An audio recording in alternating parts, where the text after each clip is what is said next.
ಜೈ ಹನುಮಾನ್. ಯಾರೆಲ್ಲ 5 ವರ್ಷ ಒಳಗಿನ ಮಕ್ಕಳು ನಿಮ್ಮ ಮನೇಲಿ ಇದ್ದಾರೆ ಅಂತಂದರೆ ಖಂಡಿತವಾಗ್ಲೂ ಈ ವಿಡಿಯೋನ ಮಿಸ್ ಮಾಡ್ಕೊಳ್ಳೋದಕ್ಕೆ ಹೋಗ್ಬೇಡಿ. ತುಂಬಾ ಇಂಪಾರ್ಟೆಂಟ್ ಆಗಿರೋಂಥ ಒಂದು ವಿಡಿಯೋ ಇದು.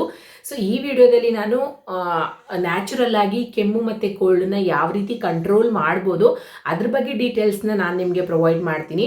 ಸೊ ಎಲ್ಲೂ ಸ್ಕಿಪ್ ಮಾಡದೆ ಕೊನೆವರೆಗೂ ನೋಡಿ. ಯಾವ ರೀತಿ ಪ್ರಿಪೇರ್ ಮಾಡಬೇಕು, ಪರ್ ಡೇಗೆ ಎಷ್ಟು ಟೈಮ್ಸ್ ಕೊಡಬೇಕು, ಮತ್ತು ಯಾವ್ಯಾವ ಏಜಲ್ಲಿ ಎಷ್ಟೆಷ್ಟು ಕ್ವಾಂಟಿಟಿಯಲ್ಲಿ ಕೊಡಬೇಕು, ಸೊ ಈ ಥರ ಎಲ್ಲ ಡೀಟೇಲ್ಸ್ನ ಶಾರ್ಟ್ ಆ್ಯಂಡ್ ಸ್ವೀಟಾಗಿ ಎಕ್ಸ್ಪ್ಲೈನ್ ಮಾಡಿದ್ದೀನಿ. ಸೊ ನಿಮಗೂ ಸಹ ಬೋರ್ ಆಗೋದಿಲ್ಲ, ಬೇಗನೆ ಇನ್ಫಾರ್ಮೇಷನ್ ನಿಮಗೆ ಗ್ಯಾದರ್ ಆಗಿಬಿಡುತ್ತೆ. ಸೊ ಪ್ರಿಪೇರ್ ಮಾಡ್ತಾನೆ ಎಲ್ಲ ಡೀಟೇಲ್ಸ್ನ ನಾನು ನಿಮಗೆ ಕೊಡ್ತೀನಿ. ಸೊ ವಿಡಿಯೋನ ಫಸ್ಟ್ ಟೈಮ್ ನೋಡ್ತಾ ದಯವಿಟ್ಟು ಚಾನಲ್ನ ಸಬ್ಸ್ಕ್ರೈಬ್ ಮಾಡ್ಕೊಳ್ಳಿ. ವಿಡಿಯೋ ನಿಮಗೆ ಯೂಸ್ಫುಲ್ ಅನ್ಸಿದ್ರೆ ಬೇರೆಯವ್ರಿಗೂ ಸಹ ಶೇರ್ ಮಾಡಿ. ಸೊ ಒಂದು ಫ್ಯಾಮಿಲಿ ಆರೋಗ್ಯವಾಗಿ ಜೀವನ ಮಾಡೋದಕ್ಕೆ ಏನೆಲ್ಲ ಡೀಟೇಲ್ಸ್ ಬೇಕೋ ಅದ್ರ ಬಗ್ಗೆ ಇನ್ಫಾರ್ಮೇಷನ್ ನನ್ನ ಚಾನಲಲ್ಲಿ ನಾನು ನಿಮಗೆ ಪ್ರೊವೈಡ್ ಮಾಡ್ತೀನಿ. ಸೊ ಬನ್ನಿ ಲೇಟ್ ಮಾಡಿದೆ ವಿಡಿಯೋನ ಸ್ಟಾರ್ಟ್ ಮಾಡೋಣ.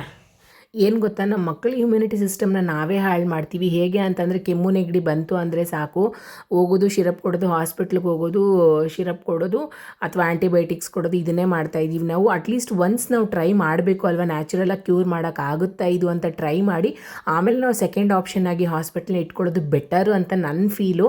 ಯಾಕಂದರೆ 4 ವರ್ಷ ಒಳಗಿನ ಮಕ್ಕಳಿಗೆ 2 ತಿಂಗಳಿಗೊಮ್ಮೆ 3 ತಿಂಗಳಿಗೊಮ್ಮೆ ಕೆಮ್ಮು ನೆಗಡಿ ಆಗ್ತಾನೆ ಇರುತ್ತೆ. ಯಾಕಂದರೆ ಅವರು ಅಷ್ಟು ಕ್ಲೀನಾಗಿರೋದಿಲ್ಲ, ಅವರ ಹ್ಯಾಂಡ್ಸು ಬಾಯಲ್ಲೆಲ್ಲ ಇಟ್ಕೊತಾ ಇರ್ತಾರೆ. ಆ ಇನ್ಫೆಕ್ಷನ್ಸಿಂದ ಖಂಡಿತವಾಗ್ಲೂ ಆಗೇ ಆಗುತ್ತೆ. ಪ್ರತಿ ಸತಿ ನಾವು ಮೆಡಿಸಿನ್ಸ್ ಕೊಟ್ಟು ಕ್ಯೂರ್ ಮಾಡ್ತಾಯಿದ್ರೆ ಹೇಗೆ ಅವ್ರ ಬಾಡಿಯಲ್ಲಿ ಇಮ್ಯುನಿಟಿ ಸಿಸ್ಟಮ್ ಜಾಸ್ತಿ ಆಗುತ್ತೆ ಹೇಳಿ.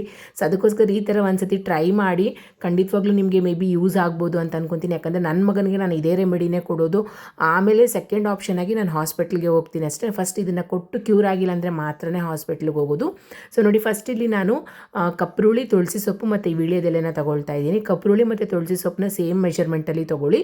ಸೊ ವೀಳ್ಯದೆಲೆ 2 ತೊಗೊಳ್ಳಿ ಸಾಕು. ಸೊ ಈಗ 1 ಕಪ್ಪಷ್ಟು ಕಪ್ರುಳಿ, 1 ಕಪ್ಪಷ್ಟು ತುಳಸಿ ಸೊಪ್ಪಿದೆ ಅಂತಂದರೆ 2 ವೀಳ್ಯದೆಲೆ ತಗೊಳ್ಳಿ ಸಾಕು, ಜಾಸ್ತಿ ಬೇಡ. ಇದನ್ನು ಫಸ್ಟು ಉಪ್ಪು ಹಾಕಿ ನೀಟಾಗಿ ಸ್ವಲ್ಪ ನೀರಲ್ಲಿ ಒಂದು 10 ನಿಮಿಷ ನೆನೆಸಿಟ್ಬಿಟ್ಟು ನೀಟಾಗಿ 2-3 ಸತಿ ವಾಶ್ ಮಾಡ್ಕೊಳ್ಳಿ. ಉಪ್ಪು ನೀರಲ್ಲಿ 1 ಸತಿ, ನಾರ್ಮಲ್ ವಾಟ್ರಲ್ಲಿ 2 ಸತಿ ವಾಶ್ ಮಾಡ್ಕೊಳ್ಳಿ. ಯಾಕಂದರೆ ಹುಳ ಅದೆಲ್ಲ ಓಡಾಡಿರುತ್ತೆ. ಮಕ್ಕಳ ವಿಚಾರದಲ್ಲಿ ನಾವು ತುಂಬಾ ಕೇರ್ಫುಲ್ ಆಗಿರಬೇಕು, ಅದಕ್ಕೋಸ್ಕರ. ಸೊ ಇದನ್ನು ಗ್ರೈಂಡ್ ಮಾಡ್ಕೊಬೇಕು, ನುಣ್ಣಗೆ ಪೇಸ್ಟ್ ಮಾಡ್ಕೊಬೇಕು. ಅರಿಶಿನ ಪುಡಿ ಮತ್ತು ಉಪ್ಪನ್ನ ಹಾಕಿ, ಅರಿಶಿನ ಪುಡದಲ್ಲಿ ಆ್ಯಂಟಿಬಯೋಟಿಕ್ಸ್ ಜಾಸ್ತಿ ಇದೆ. ಇಮ್ಯುನಿಟಿ ಸಿಸ್ಟಮ್ನ ಬೂಸ್ಟ್ ಮಾಡೋವಂಥ ಒಂದು ಕೆಪಾಸಿಟಿನೂ ಸಹ ಈ ಅರಿಶಿನ ಪುಡಿಯಲ್ಲಿ ಇರೋದ್ರಿಂದ. ಸೊ ಟೇಸ್ಟ್ ಬಂದು ಉಪ್ಪನ್ನ ನಾವು ಟೇಸ್ಟ್ಗೋಸ್ಕರ ಹಾಕ್ಕೊಳ್ಳೋದು, ಯಾಕಂದರೆ ಮಕ್ಕಳು ಕುಡಿಯೋದಿಲ್ಲ ಅಂತೇಳಿ.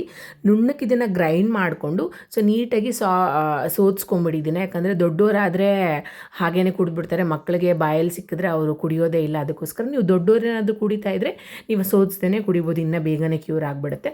ನೋಡಿ, ಇಷ್ಟು ಮಾಡಿದ್ರೆ ಈ ಶಿರಪ್ ರೆಡಿ ಆಯಿತು. ಸೊ ಇದನ್ನು ಯಾವ್ಯಾವ 1 ವರ್ಷದ ಮೇಲ್ಪಟ್ಟಿನ ಮಕ್ಕಳಿಗೆ ಎಲ್ಲರಿಗೂ ಸಹ ಕೊಡ್ಬೋದು. 1 ವರ್ಷದಿಂದ 2 ವರ್ಷ ಒಳಗಿನ ಮಕ್ಕಳಿಗೆ ಪರ್ ಡೇಗೆ 2 ಟೈಮ್ಸ್ ಕೊಡಿ, 2 ಸ್ಪೂನ್ಸ್ ಕೊಡಿ. ಬೆಳಗ್ಗೆ ಹಾಲು ಹೊಟ್ಟೆಲಿ ಮತ್ತು ರಾತ್ರಿ ಮಲಗಬೇಕಾದ್ರೆ ಕೊಡಿ. 2 ಡೇಸ್ ಕೊಡಿ. 2 ವರ್ಷ ಮೇಲ್ಪಟ್ಟಿನ ಎಲ್ಲ ಮಕ್ಕಳಿಗೂ ಸಹ ನೀವು ಒಂದು 3/4 ಲೋಟ ಅಷ್ಟು, ಟೀ ಲೋಟ ಅಷ್ಟು ಕೊಡ್ಬೋದು. ಅವ್ರು ಕುಡಿತಾ ಇದ್ದಾರೆ ಅಂತಂದರೆ ಪರ್ ಡೇಗೆ ಇದನ್ನು 2 ಟೈಮ್ಸ್ ಕೊಡಿ. ಅವ್ರಿಗೂ ಸಹ 2 ಡೇಸ್ ಕೊಡಿ. ಇದನ್ನು ಕೊಟ್ಟು ಆಮೇಲೆ ವಾಸಿ ಆಗಿಲ್ಲ ಅಂದರೆ ದಯವಿಟ್ಟು ನೀವು ಆಮೇಲೆ ಹಾಸ್ಪಿಟಲ್ನ ಪ್ರಿಫರ್ ಮಾಡಿ, ಖಂಡಿತವಾಗ್ಲೂ ವಾಸಿ ಆಗುತ್ತೆ. ಯಾಕಂದರೆ ನನ್ನ ಮಗನಿಗೆ ನಾನು ಇದನ್ನು ಕೊಟ್ಟೆ, ಅವನಿಗೆ ಕೆಮ್ಮು ನೆಗಡಿ ಬಂದರೆ ಕ್ಯೂರ್ ಮಾಡೋದು. ಪದೇ ನಾನು ಹಾಸ್ಪಿಟ್ಲಿಗೆ ಹೋಗೋದೇ ಇಲ್ಲ. ಸೊ ನಿಮಗೂ ಸಹ ಕ್ಯೂರ್ ಆಗುತ್ತೆ ಅಂತ ವಿಶ್ ಮಾಡಿ.